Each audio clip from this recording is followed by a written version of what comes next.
Hey everybody, don't worry, it's just me, DM Feanor. No, it's been a while since I made a video. I've had a whole lot going on, starting new campaigns, getting to very key points in several campaigns at once, oddly enough. Even though they all started at different times, I'm finding they're all coming into different. All the different campaigns are sort of reaching that next stage where everything opens up and there's a lot more challenges, a lot more options, and harder choices and such, sort of all at once. And maybe that says more about whatever's going on in my life than what's going on in the campaigns. But I don't know. It's one of the interesting things about tabletop role-playing games is they're a product of our mind, our imagination, and therefore, our mind and our imagination take in everything involved in our life when we generate new ideas, because new ideas are really just a combination of all sorts of different old ideas that we've had ticking around in our brain for a while. So yeah, it's been a good time though in my campaigns. I've been really enjoying, particularly, well, it's hard to say any of them. I suppose I'm really enjoying the developments in one of the really deep games that I'm playing, which is Landfall. It's a very hardcore campaign. It's very, discovering lost myths, an ancient world, high stakes, potential war, end of the world, that sort of thing. So that's been really fun. And this is actually what you're seeing is a picture of the world map that I did for Landfall. This is what the locals call Okihashi, which is the last remaining piece of dry land in a flooded world. And it's sort of been magically hidden. And it's controlled by two groups that are at war. The vampiric sorceress Manai and the savage sort of lupine Lear. The Lear aren't werewolves, but they're similar. They don't change shape. It's not a disease. They can't give it to anybody else. They are wolf-like. They're very powerful. They can regenerate. They're more powerful. Well, their power is waxes and wanes a bit based on the phases of the moon. And the Manai, of course, can drink blood and souls and all sorts of other things, but they're not undead, and they can't turn you into one either. So there's the party's starting to find some of putting together the pieces between their ancient myths, their legends, and sort of the legends and myths of some of the people on land, and are starting to find out who the ancient enemy is, what really happened to sort of break the world, and how they might best repair that which was broken, or resume that which was halted, I think is a better way to put it. Anyway, enough of that. I really am here to share some of my map hacking techniques. Now this is a really beautiful map that I'm super proud of, that I made on Inkarnate. I got a year subscription to it. I'm definitely not sponsored or anything like that, but it's a really useful program. It's pretty cheap. I think it was $25 for a year, $25 for 12 months. And there's a few different, you got different packets. You've got, obviously, this is more like a watercolor packet. You've got things that are more digital. You've got some isometric pieces. And in general, you've got battle map, regional, and sort of like continent or world map tools. And so all of these mountains and map icons and everything are sort of presets and elements you can drop in, as well as you can paint the background and such like that. So that's one way that I make maps. So I'm going to show you a little bit with just sort of how Inkarnate works, and then I'm going to step over to some of the things that I do using MS Paint and Krita, and sort of cobbling pieces together, cutting and pasting things, and otherwise essentially hacking or making collages, map collages. So let me scoot a couple things around, see if I can do this. All right. So far, so good. Looking good. Yeah, you're just gonna stare at me for a second while I juggle. Thank you very much. Ba-bum.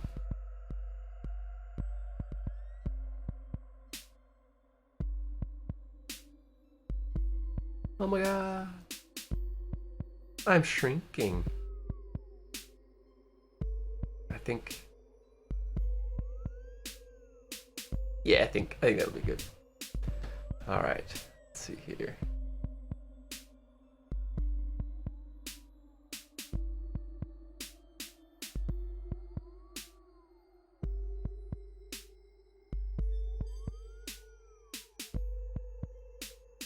Alright, now should be able to see what I'm seeing. Okay, here we go. Here's Inkarnate. Now, I know I'm coming in sort of halfway through a map being made, or adjusted actually, but still, all the same, this should give you a pretty good idea of how I use it. A good, generally how it works. So I'm working on a city, as you can tell. I've made a large, let me go ahead and check I think it's a 1500 by 1500 is the name of the size of it. No. 750 by 750. Actually, we can check right here by going up on this fella right here. Check the resize. No, okay, never mind. Well, I'm not sure how to check it, but either way. So I had made it too small initially, the whole area, and you can you've got all these icons you can pick. So if you look where I'm mousing over, or actually over on the left-hand side, you've got this horizontal or vertical menu, and there's a few different settings. The shovel is sort of the mask and the land form and color and such like that, the land forms actually, and then there's layers as well, so front and back layer, and then you've got the brush tool. With the brush, you've got all sorts of textures, and from different little vectors that are just outlines to full-on textures. So if you want to make desert, you've got some of that. Obviously, I chose sort of grassland, and there's a cobblestone set that I chose. I had initially made it, and like I said, it was too small. When I shrank down the map elements, they were too blurry to see. So I resized the whole area, blew up, expanded, it's pretty neat. You can sort of copy or grab and, expand and shrink whole bits. So that's how I expanded it outward. It was really small on the screen, so I grabbed it and just brought it up to larger size. But of course I had to repaint the mountains. I'll have to crop the bottom and the top. And of course now I need to replace all my streets and rivers. So that's probably what I'll do next. So look over here. I'm going to go ahead and use the textures, as there's some pretty nice water textures that I like a lot. So that's pretty great. And you can change the size of them. So your textures have a size. You can sort of make it, shrink it down as small as we can. Now, I have a Wacom tablet and pen, and I recommend it. For the most part, you can do this with the mouse, but if you're trying to get sort of more smooth or more controlled lines for your map edges or your waterways and stuff like that, it's really going to be really helpful to have a nice little digital pen you can use. So, let's see here. Let me find. Where's? It's hard to see the sizer. There we go. You see it right in the middle of the screen near the inner wall of the map. I'm going to bring it down fairly small. And I'm just going to go ahead and repaint my river. Maybe that's too small. Bring it up to 12, I think. That looks good.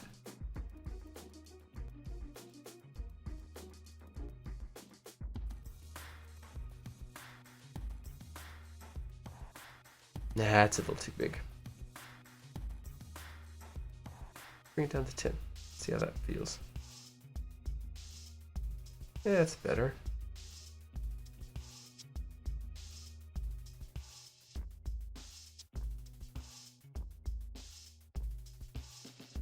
Now we're going to go ahead and surround the main palace. Moat the central authority figures. Moat them up really good. Yeah. Anyway, as you can see, that paints on pretty easily. You can also change, if you look just below the layer choices here, you got your foreground and background choices. I don't really mess with the background at all. I am, like I said, I'm a hack. I've only recently started to call myself an artist, and that's because all of my friends are insisting that I'm an artist. But down below you can change the opacity. So if you want the water to be a little finer, you just sort of want to make an area look swampy, you can do that. You've also got, of course, and forward tools, and then softness. So you turn it off and you have hard edges to things. And of course, I like that. If I'm going to have a river, I think it's good to have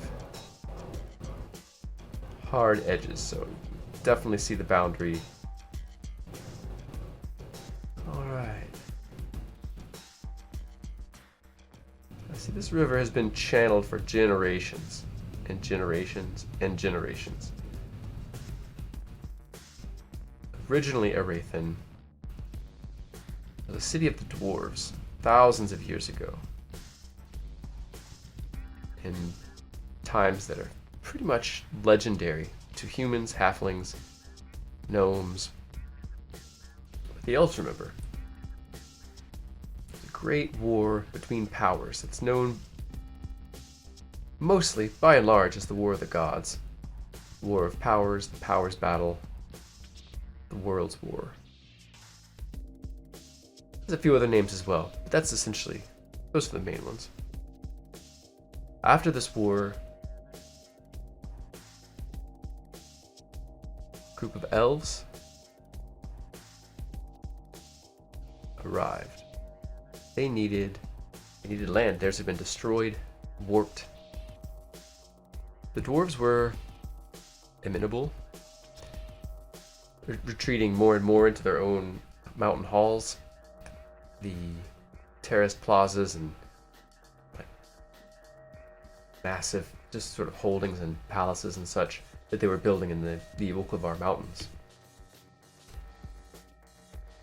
So they gave many of the plains, the western forests, all of them, to the elves as a gift. Things that the elves sacrificed during this great battle. Thousands of years later, a group of humans came, fleeing political change and the spreading of a great empire in their own lands. And when they came, the elves did like the dwarves did. They decided they didn't really care for the plains over much, and decided to let these refugees essentially have this land. Back button is so slow. Gave the human refugees these lands. But soon the humans became proud. Their numbers, of course, swelled. They bred way faster than the other two races. And soon they were sort of teaming up on the doorstep of the Western Elves. And it wasn't long before conflict was inevitable. Wars lasted for 3 human generations.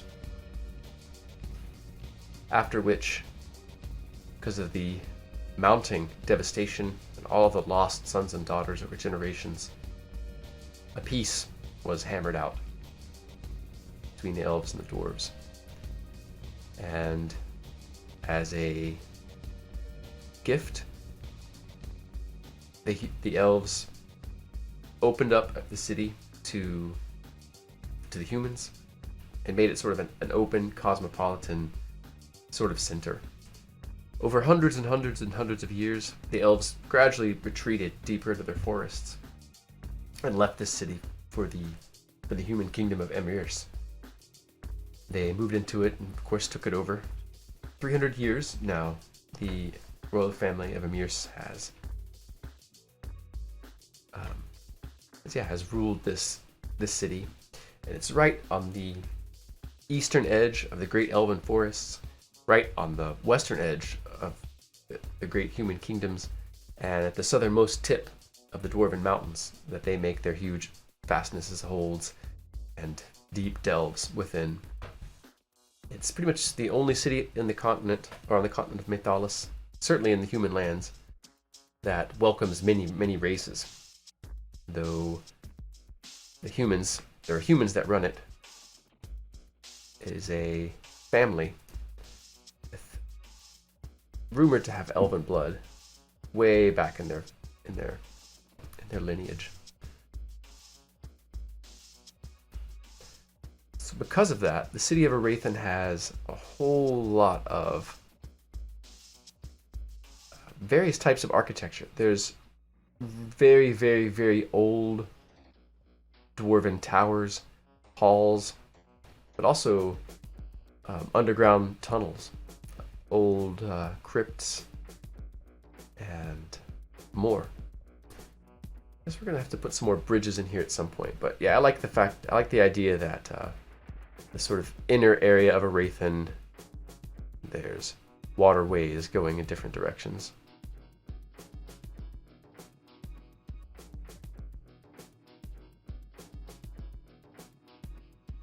Yeah, I like that. I mean, we're not going to kill it with water, but you know.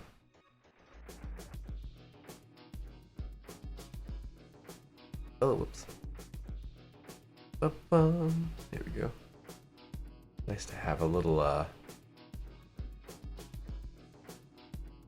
undo button on your pin, I must say.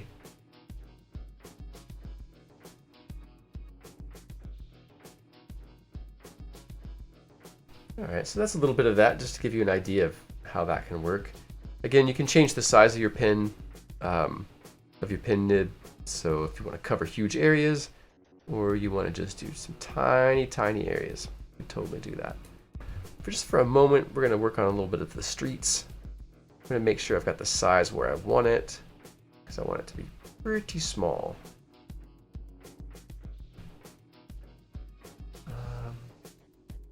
Yeah. And the size of the pin nib should be pretty small too.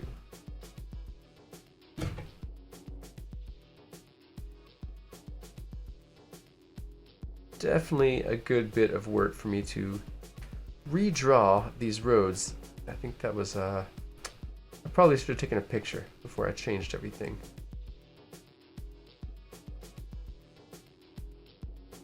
That's all right. Live and learn. And, you know, all that jazz. I'm probably not the most entertaining person to talk while I'm working. I sort of just, I mean, I think out loud some, but maybe long minutes where I'll forget anyone's potentially watching this. That I'm sorry. I'm just trying to be helpful, not entertaining. Actually, hopefully I'm both. At turns, at the very least. But there's plenty of people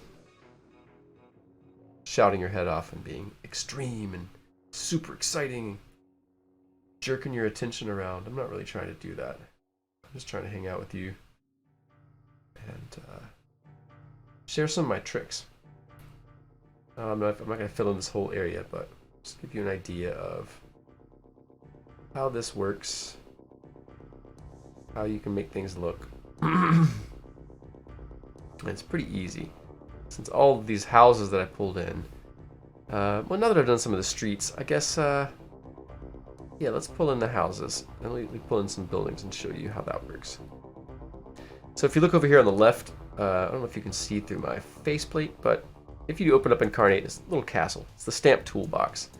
So in here, you've got all sorts of lovely little elements that you can put in the game.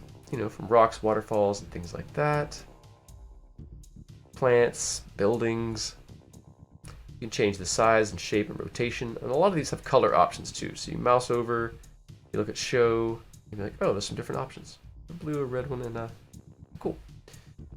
Let's change our size and make this match whatever else is in the neighborhood. And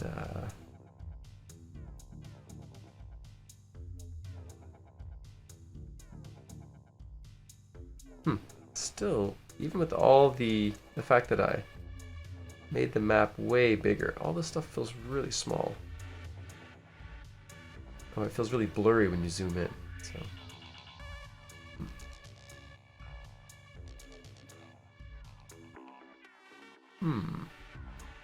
Interesting. All right. So anyway, that, you know, and you can, like I said, you can place these objects. You can rotate them however you want. You can kind of stack them up on top of each other and make larger buildings if you want. That's pretty easy. For example, you might put another here. You might shrink it down.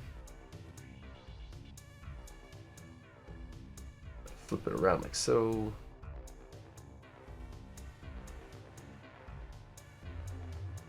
And, you know, really from a distance, it's hard to tell if one's growing over the other, or, again, it's still kind of blurry even from, they sort of expect you to make really simple maps with this, but go figure. That's what you get for being a hacker and not an artist who knows about digital tools and all these different things. But I'm learning because this has been really fun making maps. So it's gotten me into visual art again, and making some concept art for some of my games and stuff like that. So now this is not like an in-depth at all, or nor is it intended to be an in-depth like how-to with Inkarnate. It's really just an example of some of my things I'm working on, works in progress, and a little bit of an example on how you can use this. Obviously, if you want to change, you know, if anything gets out of whack and you've got something that's on top of something that shouldn't be, you've got a level tool over here. You can just take anything, swing the level up and down, and that will sort of put it in place for you. So yeah, anyway, pretty simple. Now let's jump over to, let's see, what do I have? Won't be able to show this one for a while, not until my players get through this part. But so right here,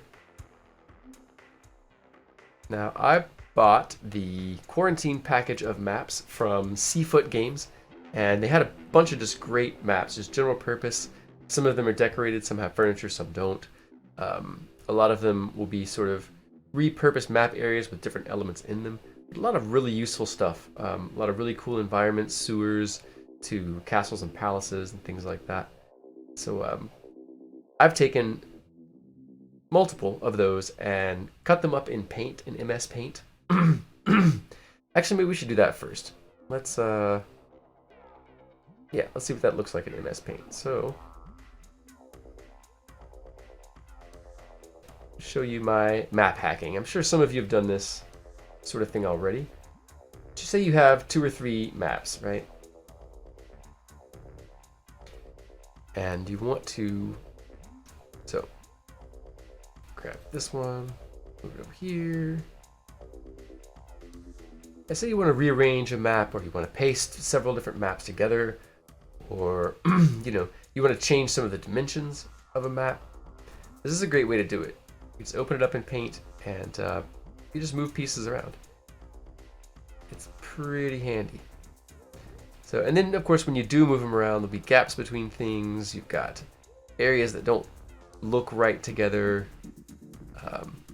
And so again, as more of a hacksmith than an artist, I will share with you some tricks that I picked up, invented, hell, I don't know, on how to make these fits sort of work. Now you can see that I have a couple of different maps here.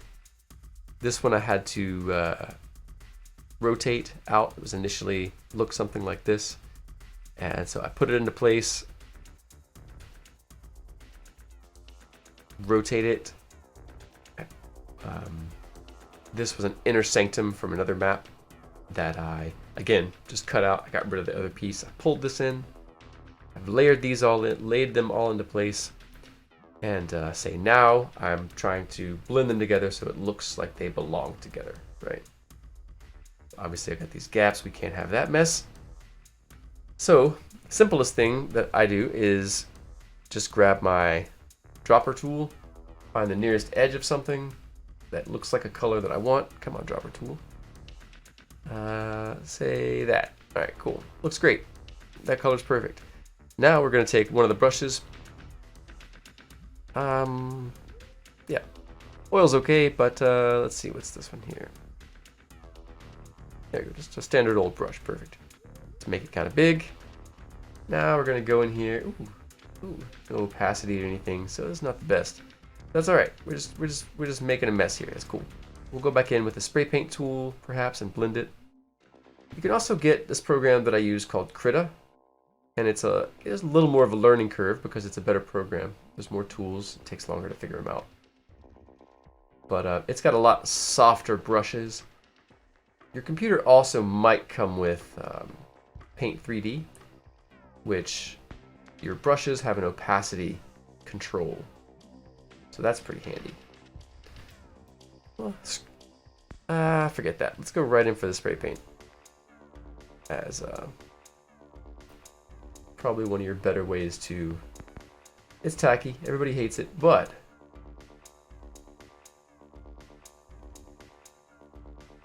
You just lay some lines in there, get it all sort of blended in.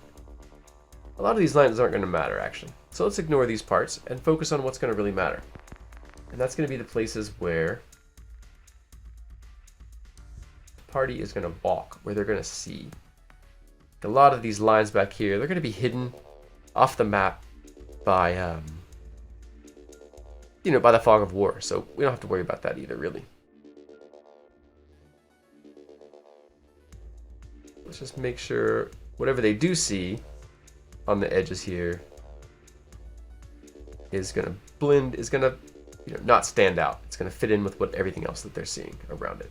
We don't have to worry about any of this on the sides at all. We just need to concentrate on this opening. So again, we'll take our dropper tool, find a little spot. Let's get the smallest bit we can. And again with the, where am I? All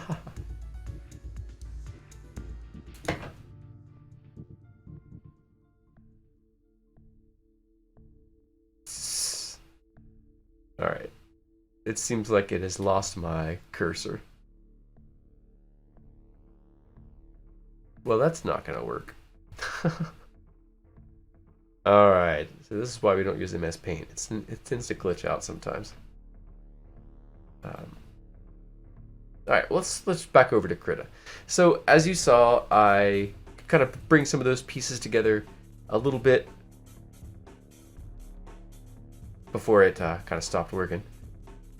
So yeah, let's give paint a rest. It tires out easily. It's very old.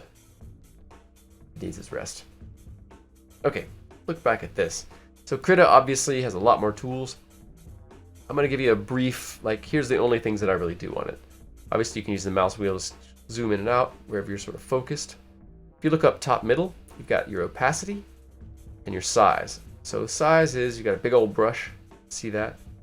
And opacity is, of course, how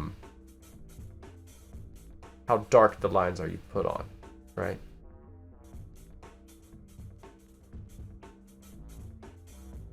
Right? Okay. Let's undo that. And the size, of course, is how big the lines are.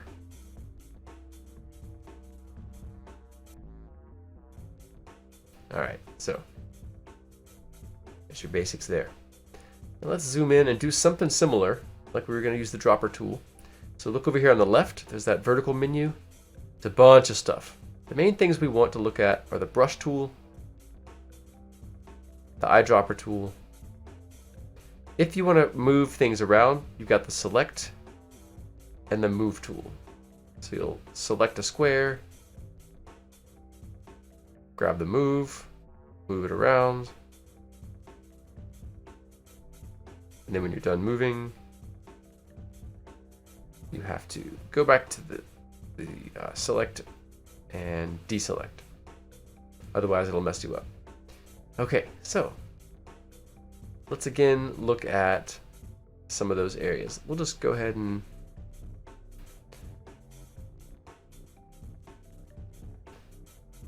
all right, let's go ahead and just mess this up real quick so we can fix it. We'll look over here on the right. We've got our color wheels. Kind of change the color of our brush. I'm going to just go ahead and put a big white slash right across this here. So we can, oh, that's too big.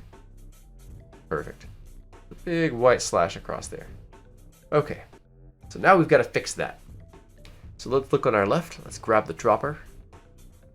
Let's come over here. and let's grab the nearest color to that spot that we want to fix, right?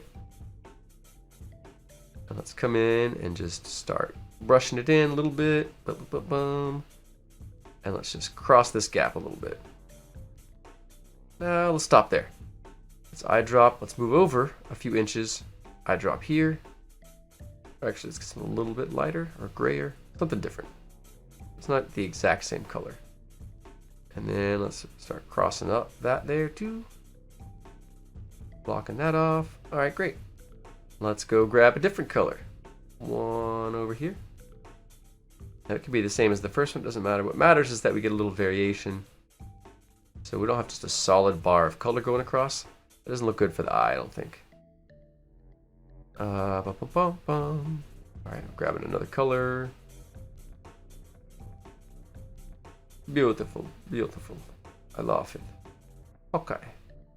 I'll grab one final color for this. Yes, it's so very nice. I like it so much. Now, since we have this purple on the edges, let's go ahead and grab that purple. Let's make our size for our pin a little smaller. And come in and just start filling that in with some purple. Finish this. Oh, no. Let's go back. Back. Ah, there we go. Okay. Pardon me. I feel sheepish. Okay. Let's zoom in a little bit now. Get a few blotches of color. That's pretty nice. Let's now what's another good color we can use in here? Let's try some of this really boring gray. Further up. Let's make our tool smaller.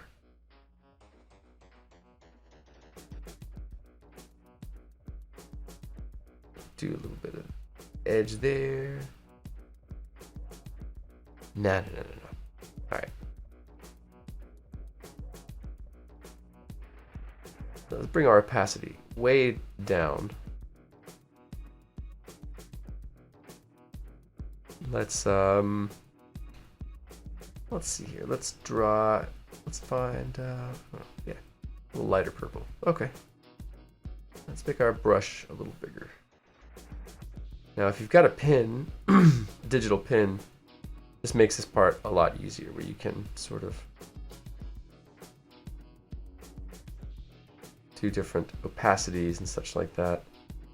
Now, if this is too much for you and you don't want to take all these steps, the other thing that you can do, let's go back.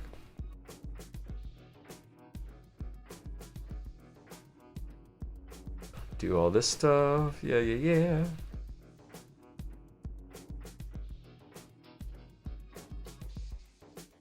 I know this is the most boring part. All right. Oh, okay. Now the other thing you can do is let's use on the left. Let's get the grab tool. Let's grab a section. Oh, there we go. So let's grab this section. We're gonna go up here to the left. We're gonna edit. We're gonna copy. We're gonna right click and deselect. Gotta do that or it won't work. Then we're gonna paste. Then we're gonna go to the grab tool and we're gonna grab.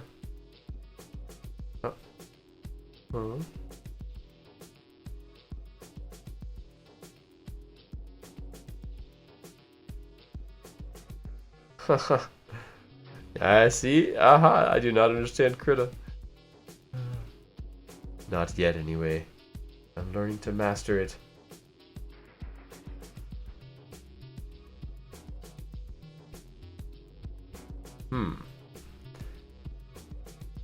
Tell me what I did wrong in the comments if you know. Alright, let me try this again. We're going to select this.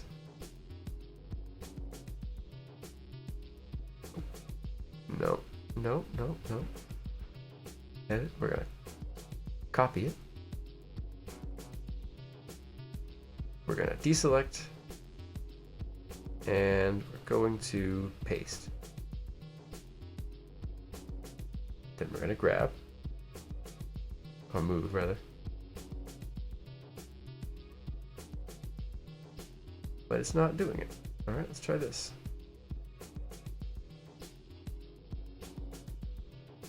Maybe my computer's just sleepy. I don't know. All right. Let's try this. Let's go back.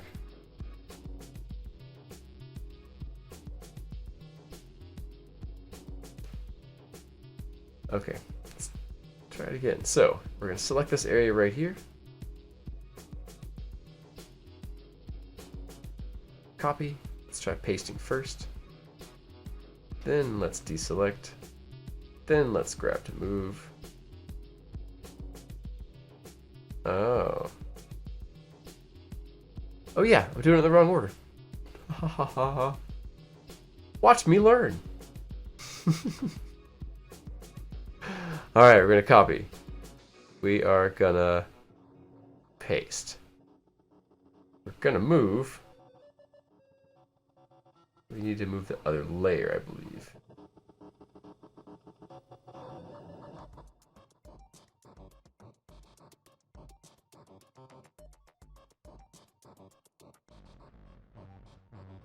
All right. I'm just not sure that this is the...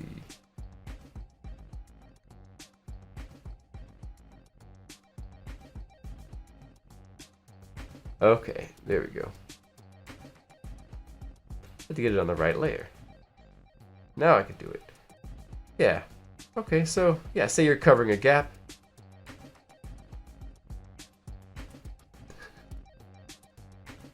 This is a terrible Krita tutorial. Anyway, just simple little map packing techniques where you just like grab a piece, cover it up, move it. Okay, this is a little too much like the other piece. So instead of which one is that? So let's go over here to the transform tool. And then we can flip it around entirely.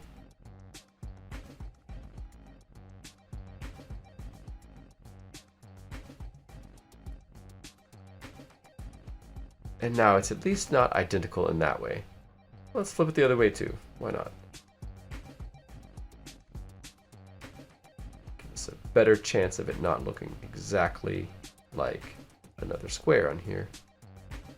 Yeah, it's a little better. It's a general idea, again, of how some of this stuff works. Now, another thing I did was I went in and I personalized, obviously, some of this. I, just using the opacity tool, I just blurred out a bunch of whatever was over here on the sides. And, of course, I tripled up these rooms. This is for a very strange event that's going to happen where my players, it's probably already happened if I'm showing this video actually, my players will come into a strange area.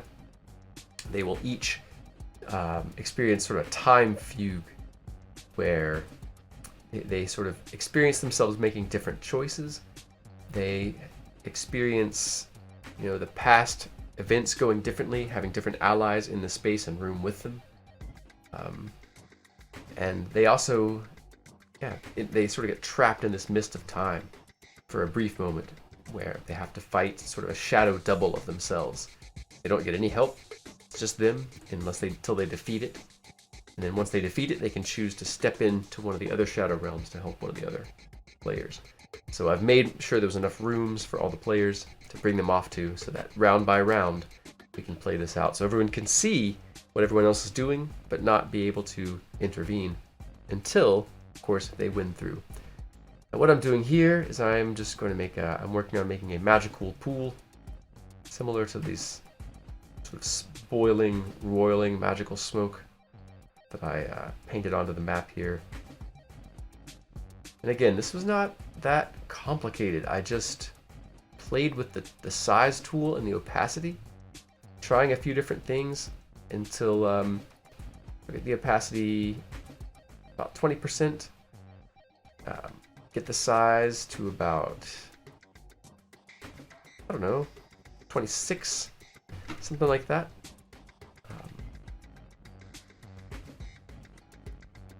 Get your, aha.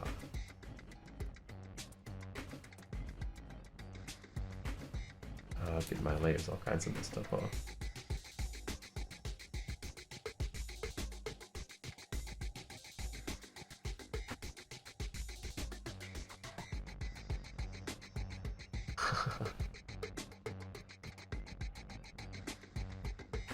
Oh, that's right. See, that's why you have to deselect.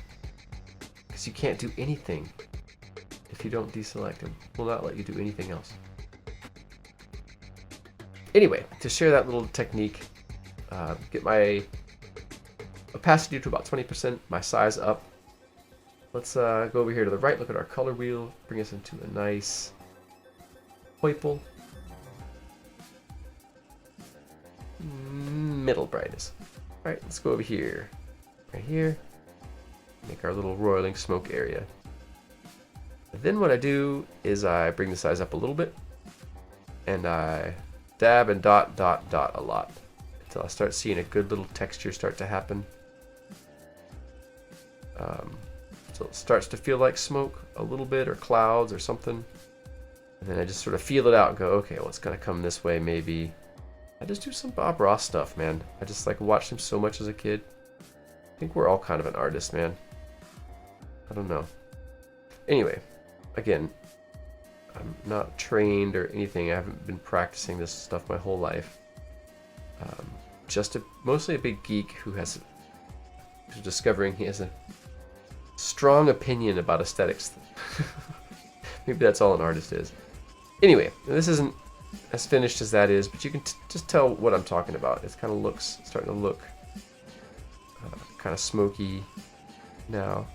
So I'll go over to the color wheel, grab a little bit lighter color, shrink my size for my pen nib down, and then start putting like some little highlights in there.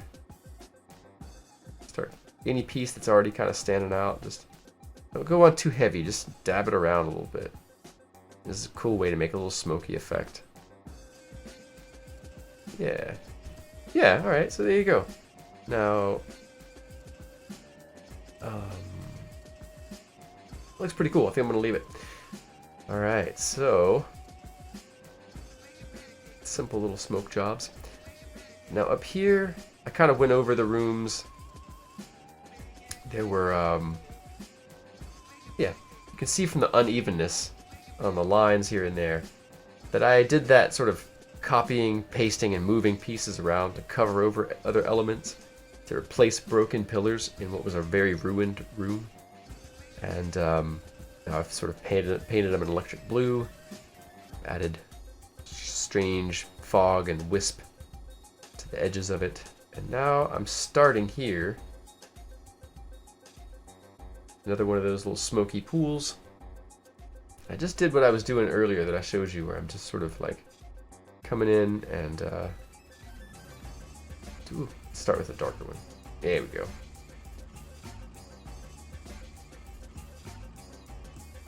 Let's see, put my size up, my opacity down. And if you have a pen, it's really cool because it's touch sensitive.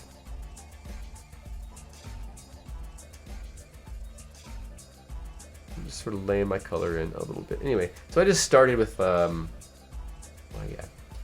just started with a purple pool, and I just kept changing the size and the opacity and slightly shifting the color around and just going back and forth and building up certain areas that started to look cool, essentially. And I've been working on this for about an hour, and here we are. And I think it looks pretty cool so far. So now what I'm going to do is I'm going to take the eyedropper tool, I'm going to go in here, find this bit, drop my size down, drop my size down, bring my opacity up a little bit, and I'm going to accentuate this stuff in here.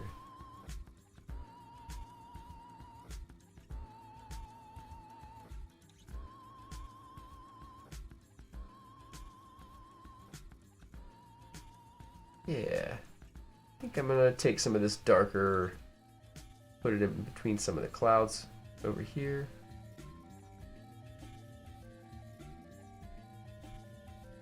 Bring the opacity back up a little bit.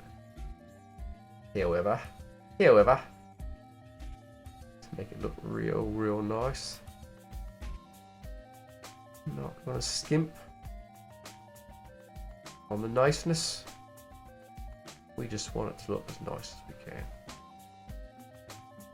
Alright, so that's why I don't think about it before I do a funny voice, because if I think about it, I mess it up. So awesome. Thanks for watching me stare at the screen for a while and sort of checking out some of my tips or tricks. Now again, you can take any old map, anything that you download off the internet. You can change the color of it. Say that you have an area. Here's a good untouched area. Say you've got an area, you like the map a whole lot, but you want to add some stuff to it. Say you want to add some slime to the area. Let's go over here to the green. Let's pick a good. There we go. Get your size just right. And yeah, start adding some slime here on these steps. Now it's really easy since the lines are already here. It's better than a coloring book because somebody's already done all the work for you. Now you can just go in and personalize it. This could be a really great way to personalize your maps.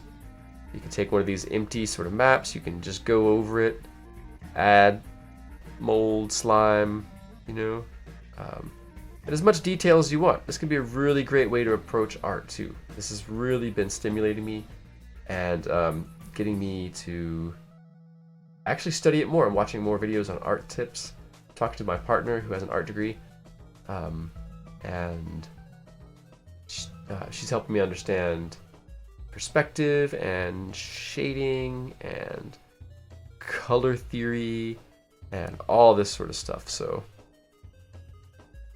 that's been really helpful. So yeah, I'll just slime this up a little bit, and I'm actually going to keep this part because this will be, the entrance of this place will have sort of normal dungeon qualities, except the fact that there won't really be many creatures in it. This will be filled with ghosts and traps, as this place was sealed away long ago to hide an artifact from the vampiric Nye. This is also for Landfall. Now, it was sealed away a long time ago by a dying race before they passed on. 2 of them are frozen in this place, and the PCs will have to awaken them. They'll have a brief moment to question them, and then they'll have to kill these 2 ancient creatures in order to pass on. The creatures have been frozen in time to test any heroes or people that may come here to find this ancient artifact. Their death is the only thing that can open the way for the party. It'll be a sort of sad, bittersweet moment as they meet the last of this ancient, great, powerful race and are forced to slay them. So most of the place will be sort of have like its own. It'll have sort of a magical, I would say, sterility to it. Not a lot's going to be able to live deeper inside the dungeon. It's just about the magic that preserves and holds the place up. Keeps many, many growing things from digging into the stone and breaking it down. Now, those ancient peoples, they also filled this place with traps. There's the first area is, I haven't really decided. I'm thinking like 100 feet of stairs, maybe that turn once, riddled with traps. Psychic traps, magic mouths, also simple blades, spikes, then some really fun reverse gravity traps. A trap where someone's put in a force cage and a creature is summoned that they have to defeat. Unless one of the other party members manages to dispel the force cage. Things like that. Creatures from the ancient world held out, placed here to stop anybody from coming in who doesn't belong here, and to test those who prophecy says will come one day. The strangers returning. So, yeah. I think this will be a pretty fun. Oh, yeah. So it'll be full of traps. There'll also be the ghosts of some these warriors and sorcerers of this ancient race, whose souls are sort of bound here. And that's going to be the main creature, main enemy that they're going to fight in here. Is going to be ghosts of these powerful figures. But they'll also fight 2 of these creatures. They're called Ao. They're, think of some of the Yeti myths. They're, imagine, 12 feet tall, heavily muscled, but beautifully featured creatures of all sorts of different colors, finely furred over their whole skin, with large, very wise and kind eyes. They're physically powerful and imposing. They are incredibly accomplished sorcerers and monks as well. So they're going to have to fight one of each of these likely while dealing with more ghosts. That's after making their way down this horribly trapped set of stairs. I like to have narrative reasons for my traps when I put traps in, or narrative reasons really for everything. Combats have to make sense in my worlds. There's plenty of tables to where you can just get in a tavern brawl every day. My games aren't going to be like that. My games are going to be, you're going to have a reason to fight. Or, there will be, you will have, after the fight, you will have reasons for revenge. That sort of thing. Like, every fight has weight.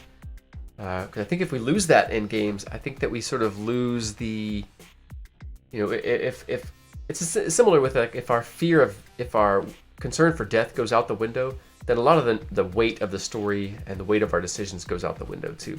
And I think the same thing with fighting. Violence is something we tend to avoid in life. And even those that don't are very, very careful and selective about how and when they engage in violence. Because, well, danger is dangerous. And humans are one of the most dangerous animals on the planet. So I think if you apply that thinking to D&D, then you'll have a little more maybe realistic or weighty combats that have more, have a little more tension, a little more punch. And that's especially true if you keep combat deadly. Use things like exhaustion at 0 hit points is a great thing that I use a lot in almost all of my games. I use lingering wounds. I consistently put my party up against, well, the CR system sucks, so I consistently put my party up against creatures that are more powerful than them on paper, so that they're very, those combats are dangerous, and so they can win those combats, but they have to use all their resources. They have to think really hard, and so the party is always gauging that, like, how serious do we want to take this pickpocket right now, and so even if it's not like threat of death, it's still serious. And that's all I ask for. I don't want the players to be scared. It's supposed to be fun. Occasionally nail-bitingly nervous or on the edge of their seats, yes. Scared, not really. Occasionally maybe throwing a vampire in there. Oh. Anecdote. Recently in my League of the Many Hands, which is my super, not super spy, sort of a secret agent campaign, secret society campaign. There's a group of thieves. They are a group of agents. They're all pretty good people. They were brought into this league because of their temperament, their trustworthiness, and such like that. It's generally a good organization, but of course, there's definitely factions within it, and there's been some corruption. So recently, we were. Well, I just lost my train of thought entirely. Goodness gracious. I must need a sandwich. What was I saying? Oh, that's terrible. I feel awful.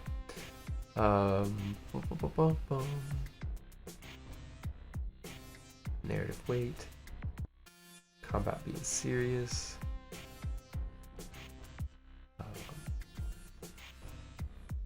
Oh yeah, I mean, the other day I was, in my league campaign, so they're very, very careful. It's a group of thieves. There's all these different factions. There's all this different stuff going on. There's definitely a mystery they're finding out about. But recently they had a mission to steal what was called the Mind Sway Amulet from House Ionoreth, a mysterious house that had either connections to Fae, dark Fae creatures, or undead. They weren't sure because there's a lot of similarities once you get deep in either of those. You know, mind control, long life, dominion and domination. So all these things sort of go hand in hand with both many dark and powerful Fae and many dark and powerful undead. So they weren't really sure what to expect. They were starting to think that it was a Fae, some sort of dark Fae, as they found out that her wizard was a drow. And drow are not allowed in the city. They're not friendly in this part of the world. There are friendly drow, but the ones in this area are definitely not friendly. They're your stereotypical like dark insect cultists. And so knowing that, they figured that she's Fae, so they were not exactly prepared. But their cleric was not convinced that she was Fae, so he sort of held back a few trinkets and abilities in case it was a vampire. So I got to scare the hell out of my players. They thought at the end of it they were just coming upon essentially like a dark elf noble of some sort, and so they're all sneaking into her base. They've taken out multiple of her guards. They've come when her house wizard isn't there, when all of her worst guards are on duty, and they attack. They sneak in. No one should even know a word of what's happening, but she was able to detect them and scry them, as she's definitely was a vampire. So they're coming up. They're on the second floor. There's a spiral staircase coming down. They're all invisible, double stealth, just like absolutely gone, each one of them.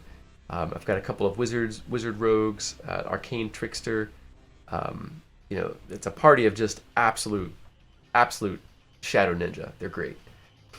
And so they're nothing. As they approach the spiral staircase, they start to see foggy mist swirling and coming down the stairs. They can hear footsteps approaching, heavy, high, fine boots, like approaching the top of the stairs. They hear her in a booming voice, demanding who has interrupted her sleep. As she sort of comes down, they all unloading, attacking her, but it's just an illusion. So they each waste some spell slots and some key items, and then they ascend up into the mist. Right, her inner sanctum is just full of. She's got a mist, several different cloud and fog abilities going at once, that she didn't even have to concentrate on for different items and things she had in her inner sanctum. So it's absolutely billowing with mist. She's moving back and forth between her mist form, being invisible, being very stealthy, and yeah, it was really, really fun. She got the mist swirled into solidity. She got to bite multiple of them. But this is a special kind of vampire that once she could bite them, she was able to just point at them and do psychic damage. That absolutely terrified the party. They were running low on abilities, especially all of their high-level spells. They were down to just first-level spells.